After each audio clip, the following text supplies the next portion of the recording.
Hi Moon Babes, and welcome back to another reading, another video. As you can see, the background looks a little different, and that is because Soulful Soothe finally has a home base. I know, it's so exciting. It happened last month. If you don't follow me on Instagram or TikTok, you probably missed the announcement, but I also announced it on my newsletter. So if you want to keep in the know with Soulful Soothe teens, feel free to either join the newsletter, subscribe to the newsletter, or and follow me on Insta.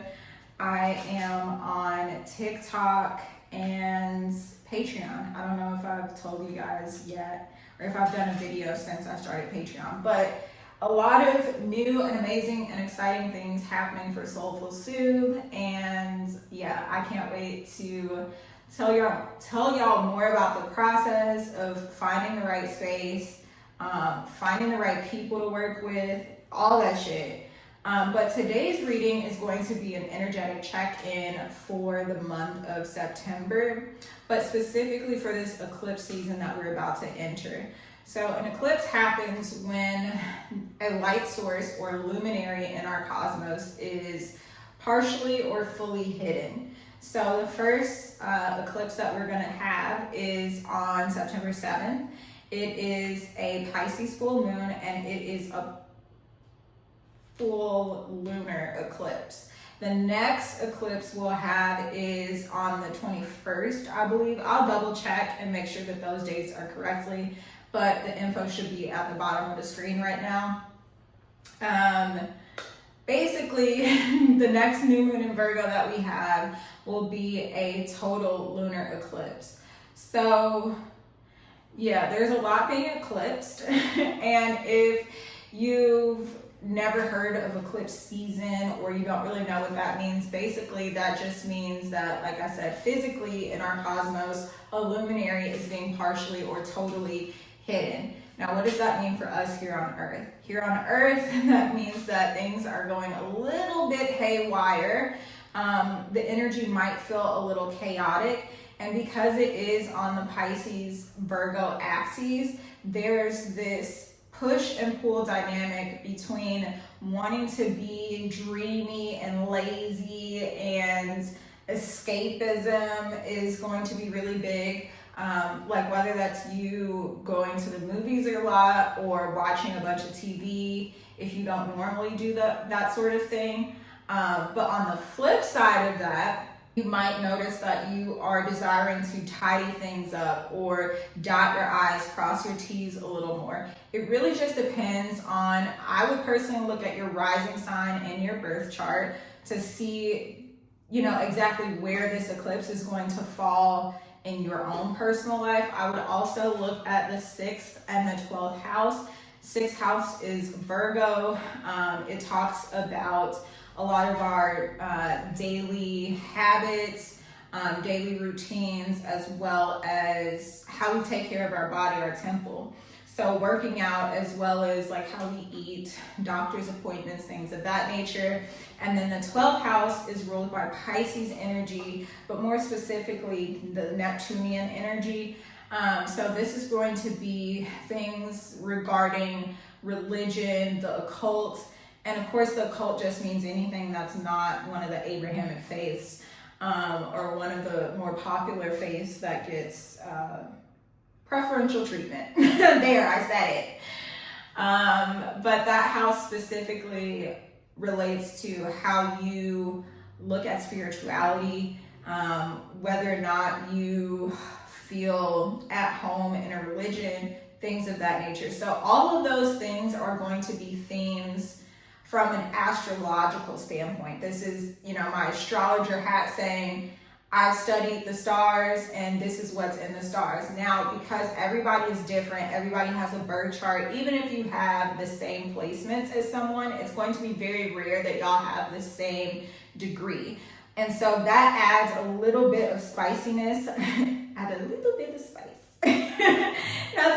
spiciness in how you are experiencing this eclipse. So the point of today's video is to not only just give you all of that astrological jargon and explanation, but it's also to tap in and kind of feel through things a little bit more, which as a Pisces, I am very well versed in feeling through things as opposed to having to look at the books for certain things. Now, because I'm a Virgo rising, I do struggle with that a little bit, but more often than not, I found that when I make big decisions and other people are like, why would you do that? Or how did you get that opportunity? I'm like, I don't know, bro. I just kind of imagined things, or I felt through the situation and it felt right. So I said, fuck yeah. But anywho, enough chit chat. Let's pray. I'm going to light some cinnamon again because today is the 2nd, and yesterday was Labor Day. I was lazy AF. I left the house once, and as soon as I got back in the house, I changed into my pajamas, and I was just chilling. So today we've been doing a lot of cinnamony things. If you know, you know. Feel free to call on any ancestors, guides, anyone that you feel safe enough to have present during such an intimate moment. Dear Divine, thank you so much for connecting me to this collective. I pray that you are protecting us and that you are using Archangel Michael's shield and sword to protect us from any negative entities or energy that may be afoot. I pray that they are not able to penetrate our safe space and that the words I use land for the viewer. I pray that I am a clear channel and a clear vessel for the viewer, for the person watching this video. I pray that the words I use and the things I hear and I'm able to communicate, that it is in such a way where they are able to receive it with so much love in my heart, clarity in my mind, and gratitude on my lips. I say thank you.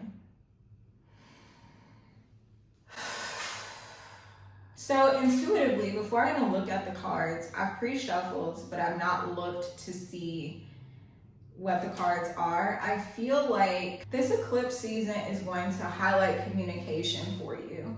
How you communicate with others, as well as how you understand and receive information. I'm also picking up for some of you, you will communicate a hard truth or you'll receive a hard truth.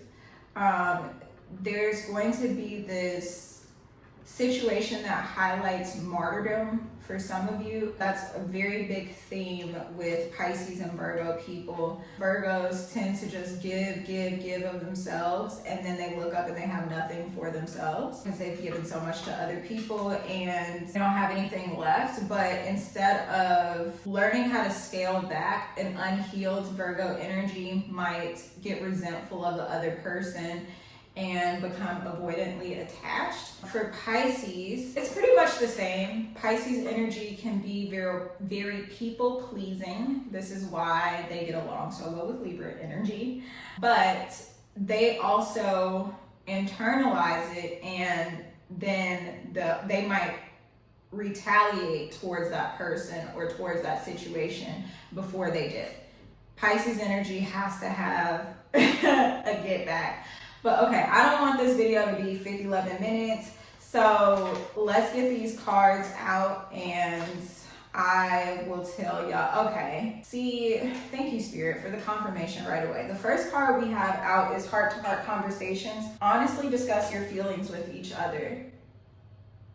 And so did I not just say like somebody communicating a hard truth or receiving a hard truth? There's something about like bringing clarity to a situation, or I don't know, we'll get into it. I'm not putting these cards in any specific order, but we'll see what we have here, and I'm gonna save these for last just because there's a lot of energy out and I'm gonna take my time and not rush through this, even though I don't want the video to be too long. So we have heart-to-heart conversations and I am making bold choices. So yeah, there's somebody that has something to say here, and it's difficult to say, not only because they don't know perhaps the words to use or how to put it, but because they're concerned about the other person's feelings and how they'll be received. And I look that way because the next card we have out is my love is worthy of being received. So for some of you, this is somebody plotting and planning on how to communicate that they are in love with you. They could be really, really shy. And for some of you, this is because they have past heartbreak and rejection. And so they're not really sure how you feel or if you would even look their way. Not laughing because it's funny, because I definitely understand that feeling on a deep and personal level. But yeah, I'm getting somebody needing to communicate something to you that's hard for them to say because they're hyper focused on how you'll receive it. Take the energy how it resonates. You know you've been ruminating on, I need to tell this person this. I need to, share my true feelings with this person, but I don't know how to say it. If the storyline fits for you the other way, then just put it how it resonates. Okay, so the next two cards we have out are Mediator, and it was in reverse. So when these cards, the archetype oracle cards, are in reverse, I read the shadow attribute. And when they're upright, I read the light attribute.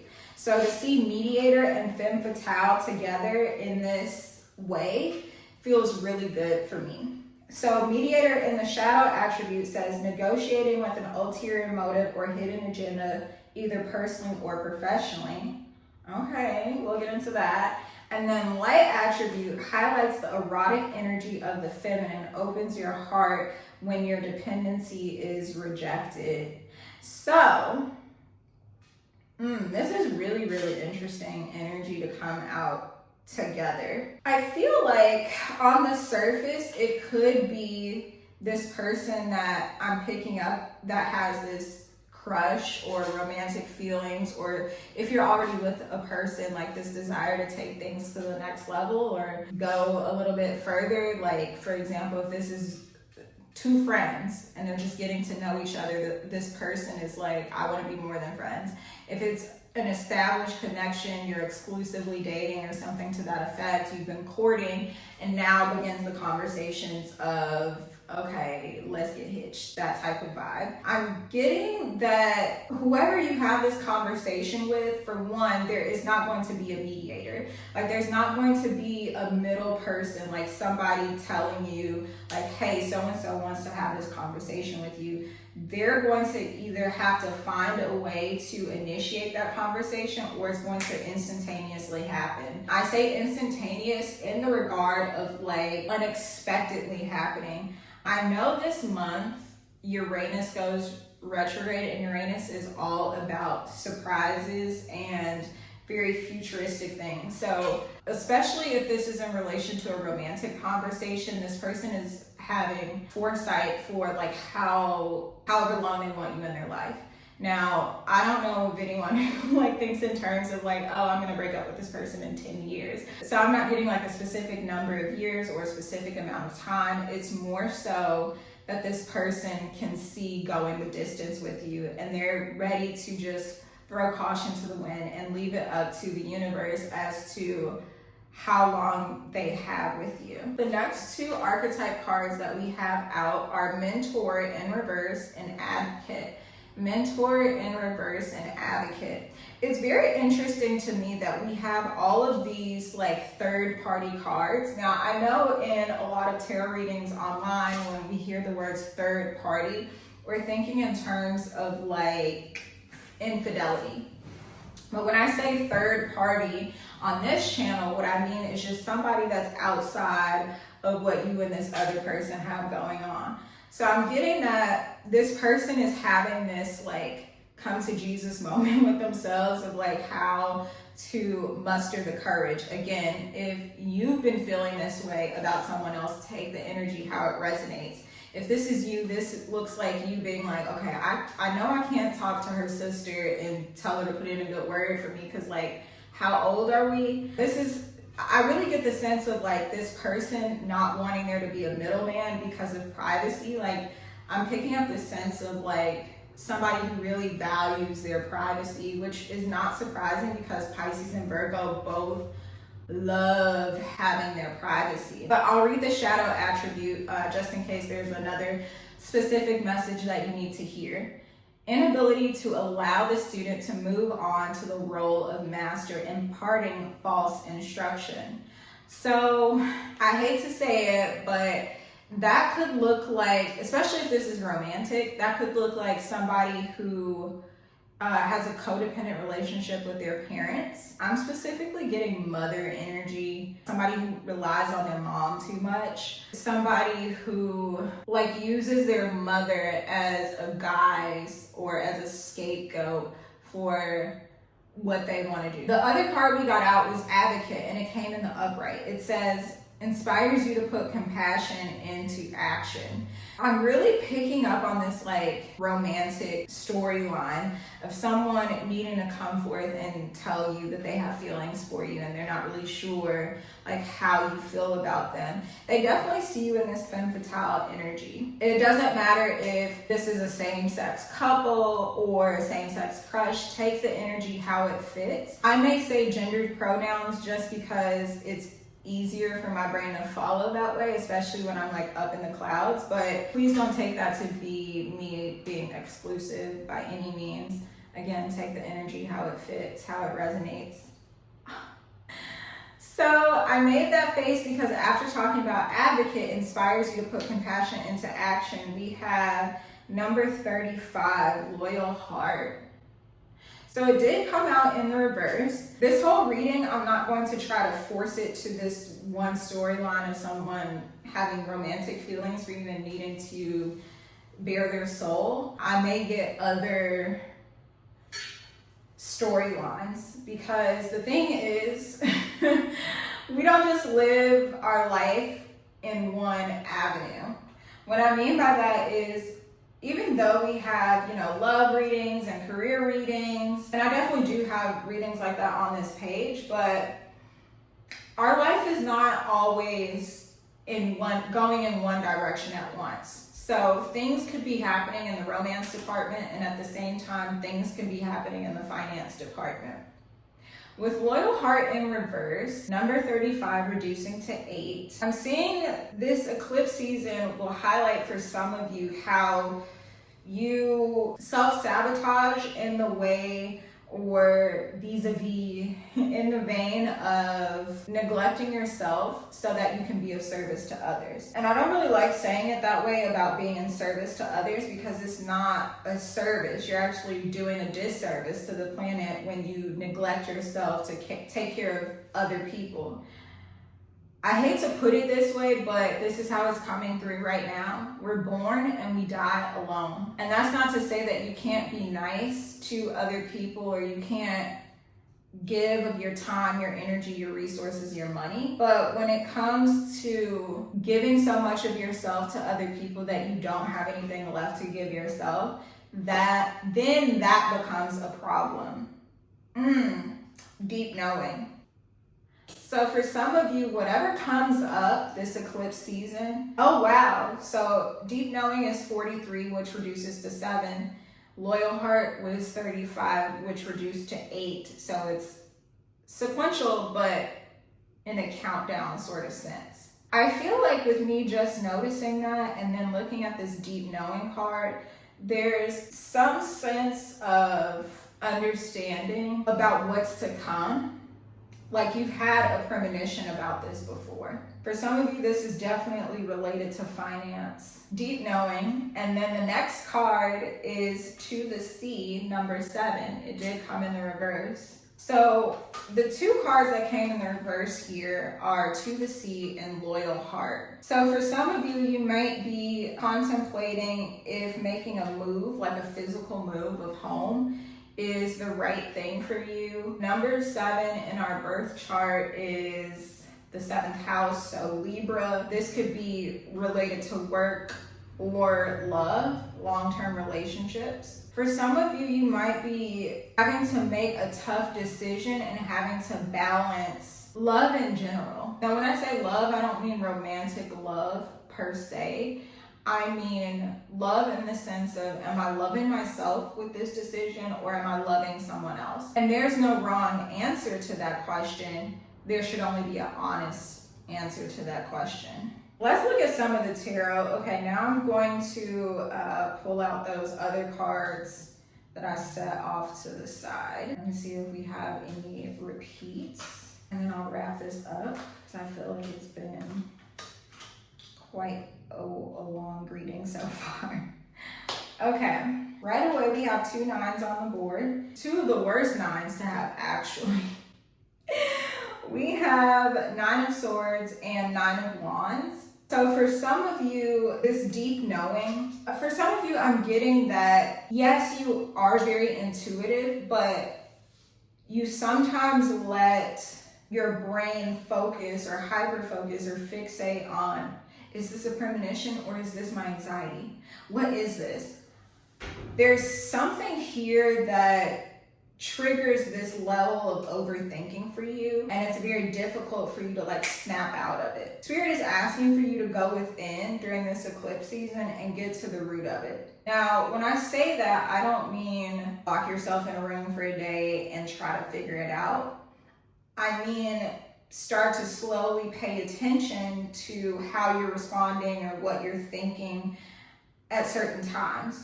If you notice that you are ruminating on a situation or you're ruminating on negative self-talk, as soon as it comes up, catch it and then reverse it. By reverse it, what I mean is, this is something that I do personally, and I've been doing it for the last like 6 months.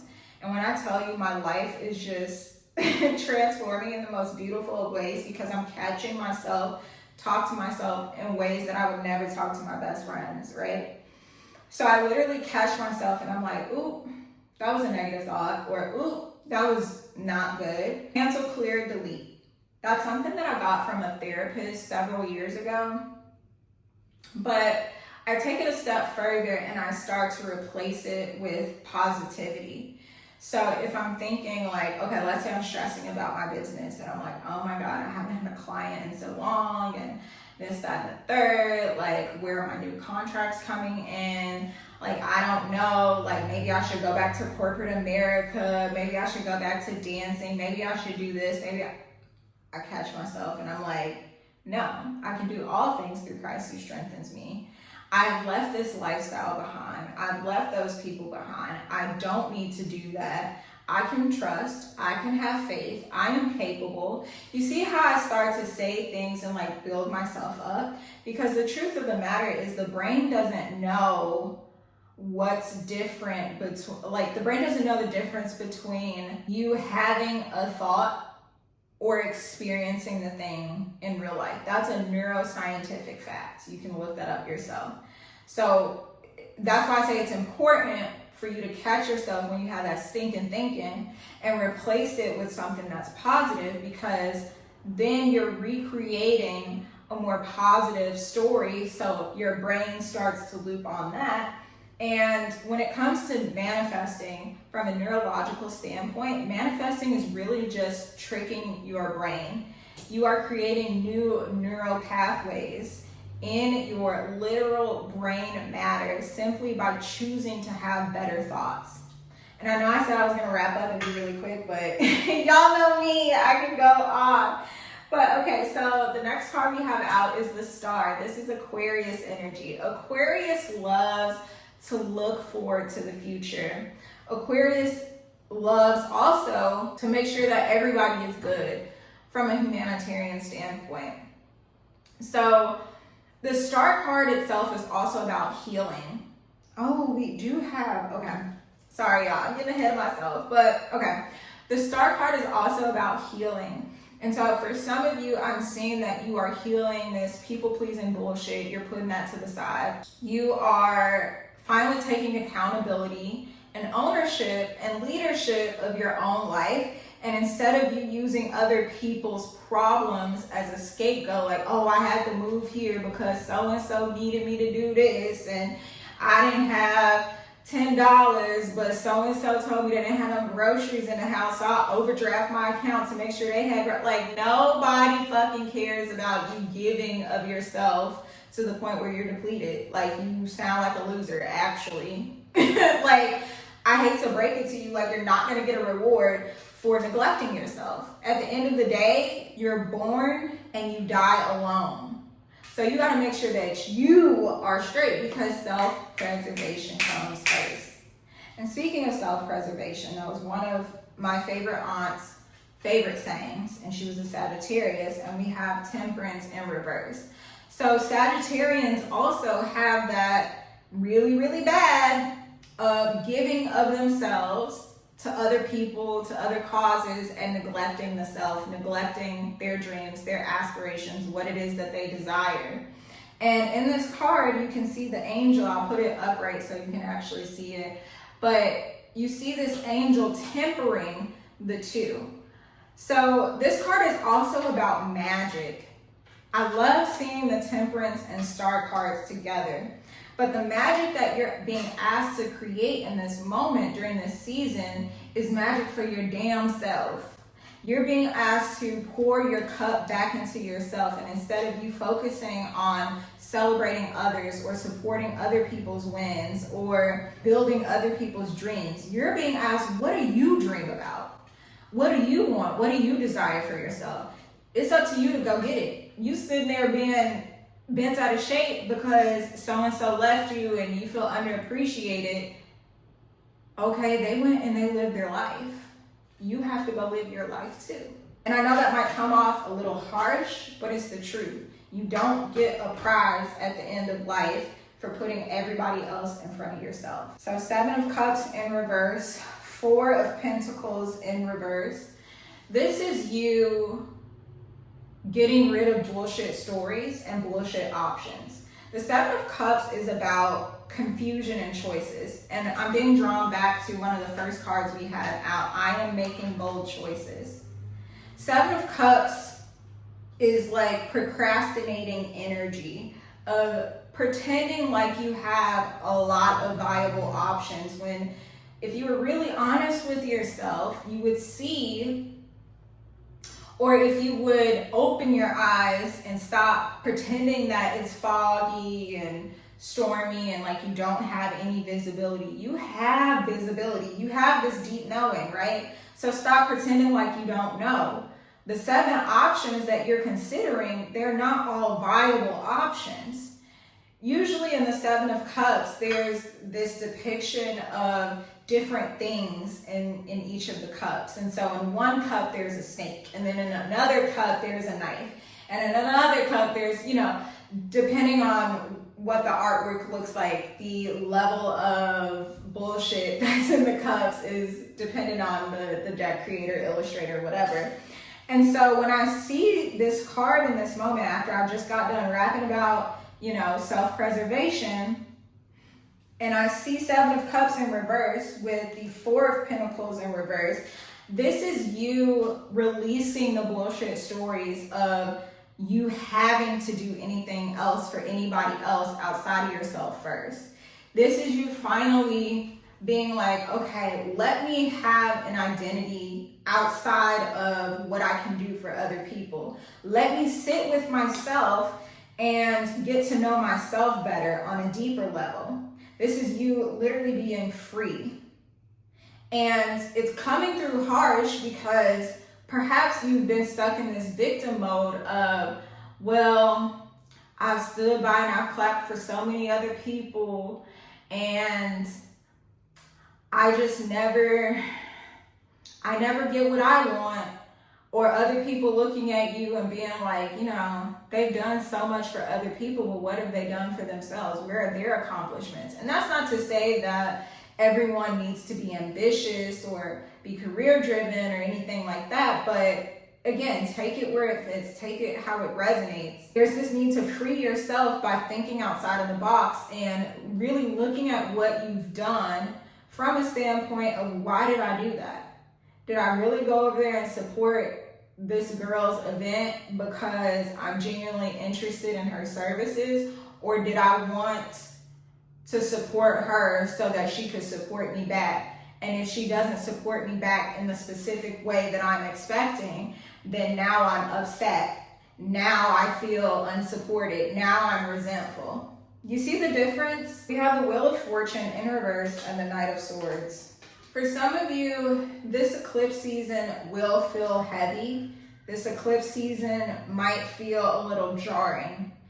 But know that if you're feeling that way, know that any turbulence that you're feeling, know that it's for your greatest good, and know that it was predestined as a way to get you redirected back on the right track. And that right track is you. Choose you every time. I'm not saying be selfish. I'm not saying, you're in traffic and somebody's trying to merge over and you can see that the lane is ending. You're like, Cheyenne told me to choose myself, so I'm not going to let this person in. Like, no, dodo bird. Like, let the person in. The lane is ending. What I'm saying is, you know that you have an 8 a.m. exam on Saturday, for your license or for whatever, and somebody calls you and they're like, bro, let's go out on Friday night. And you know that this person likes getting fucked up and they love going on Washington Street. If you're in Houston, you know. They love being over there till 2, 3, 4 o'clock in the morning. They love being at the after hours until 7 in the morning. Then they want to go to Waffle House and they want to go to their cousin's house and smoke and do, by the time they're in the house, they're going to bed.